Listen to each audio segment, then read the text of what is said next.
Hi folks, Buffin here with your Antifa News Briefa for October 1st, 2021. The news story today, the second news story on my Google feed, was about Kamala Harris, Vice President Kamala Harris, doing damage control after appearing at a college where a student asked her about the Israeli government's ethnic cleansing of Palestinians, or genocide against Palestinians. And she said something like, your truth must be heard, something about people being able to speak their truth, and that their truth must be heard.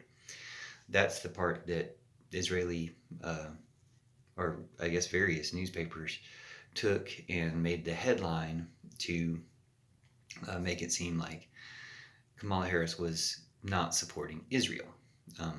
And so the damage control, the story was that the vice president's office had reached out to these various organizations, and their response being that it confirmed what they already knew, that Vice President and President Biden were 100% committed to Israel. Now, the thing is, the question itself is about the way the government of Israel had been, or especially under Netanyahu, hopefully not as much under Bennett, but I don't know, I haven't heard, been oppressing Palestinians. Probably this has continued, or actually I have heard something about it possibly continuing or intensifying in certain respects, maybe not in the bombing them and destroying their Trump virus testing and facilities, and like trying to spread Trump virus like Netanyahu did, and bombing the Associated Press, bombing everybody, bombing fields, as far as I heard, just genocide, like the definition genocide, ethnic cleansing stuff. So the question is a good and appropriate question. The fact that they acknowledged her truth, that Kamala Harris said that in her response, and that's what got highlighted and focused on, actually takes that question and takes that interpretation and understanding much further than if they couldn't have made a story about it. So they did make a story about it. They did make headlines about it, and so it brings the topic to the fore. It doesn't. I don't know who the student was who asked the question. They haven't become a hero yet, or a celebrity yet in some ways, like people who have asked questions in the past have been. Red sweater guy, who turned out to be terrible, and some other people, Samantha, who turned out to be terrible. So thank you to the person who asked the question. They're an American hero and a human hero, for humanity and for against fascism. The thing is, of course, fascism is going to try to get the people that it oppresses to turn around and oppress people again. Look at Larry Elder. It's going to try to put a face on itself that is not it. It's the people it's oppressed, to try to make it seem okay. It's not okay. So, we should call out genocide no matter who it is doing it, especially if it's somebody who's an ally, whose only ally maybe in the world in certain regards is America. If that's not a situation where they're doing dirty work, where even if we can ever condemn it, we don't stop it. We have the ability to influence their policy or whatever through our aid, or through our assistance, or through our being the one holdout country to keep international condemnation of their actions from taking effect. It's guilt. So the other side of this is, we don't just have ethnic cleansing of the Israeli government against the Palestinians. We have ethnic cleansing in America. We have this terrible racism and genocide in America, and there's so many examples of it. I don't even want to get into too many of them for, to show any type of particular bias. It's just, it goes around the board, and it goes across the board.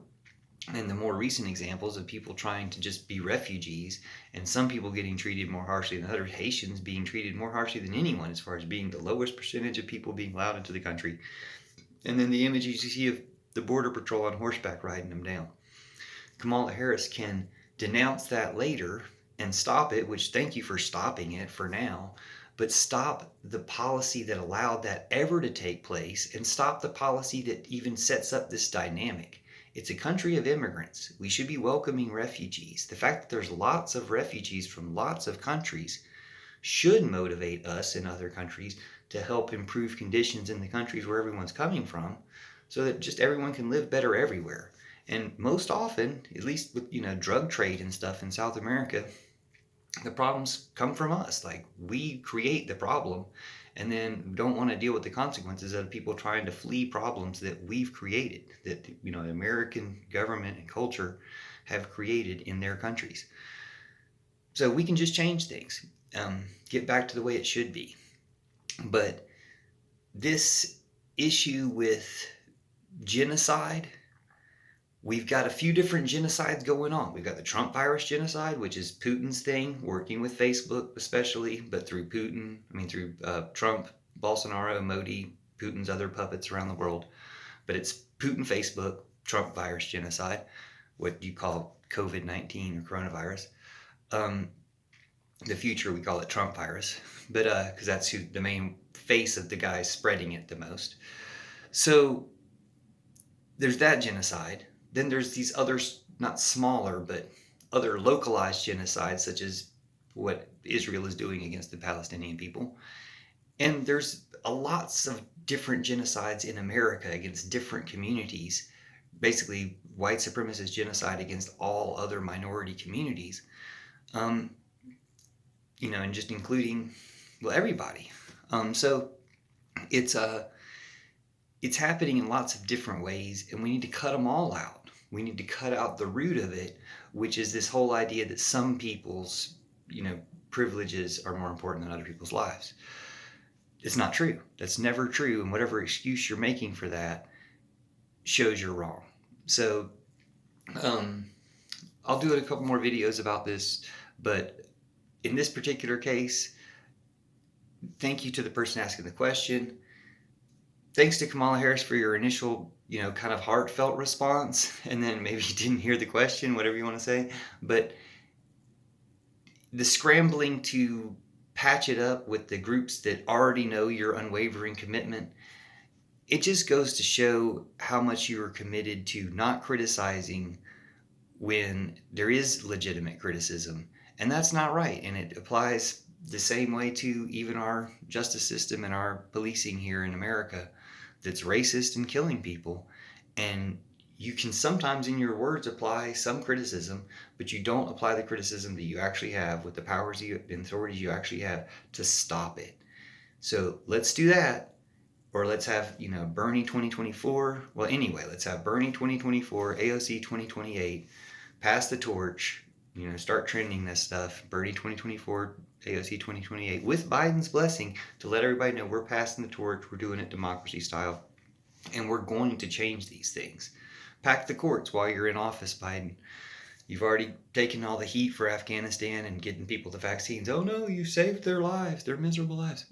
But pack the courts, take that heat, and leave a clean slate for Bernie to start fresh. We'll get this agenda going, and we'll save this country and this planet. Thanks for watching. See you soon. No more genocides. Let's cut it all out. Cut out all the racism, poverty, and war. Thank you.